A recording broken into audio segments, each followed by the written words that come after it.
Kapansin-pansin ang pagdami ng mga batang kumakandidato sa pagkasenador ngayong eleksyon. Kabilang na dito ang dalawang aspiring senatoriables na kilala na pagdating sa larangan ng politika at ngayon kasalukuyang nasa top 12 ng partial unofficial tallying. Isa na dito si Benigno Bam Aquino III na dating TV host at chairperson ng Youth Commission. Ilan lamang sa kanyang isinusulong ay abot-kayang edukasyon para sa kabataan at dekalidad na workforce para sa mamamayan. Kabilang din sa mga batang senatorial candidate ay si Aurora Representative Sani Angara na puhunan naman itong track record. Pangunahin sa kanyang plataforma ay edukasyon.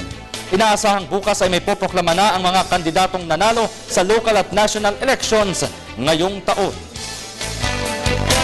At samantala, tiniyak naman po ng Philippine National Police ang mahigpit na pagbabantay sa buong bansa hanggang matapos ang buong proseso ng halalan. Ito sa kabila ng pagdeklara nila na generally peaceful ang eleksyon.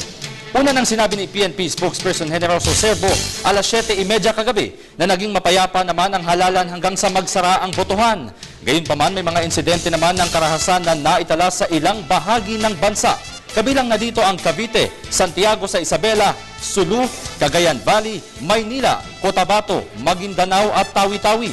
Vote buying naman ang inaksyonan ng PNP sa Iloilo, Cebu, South Cotabato, Agusan del Sur at Dipolog City habang iniimbestigahan naman sa Mandaluyong City ang umano'y isang insidente ng flying voting.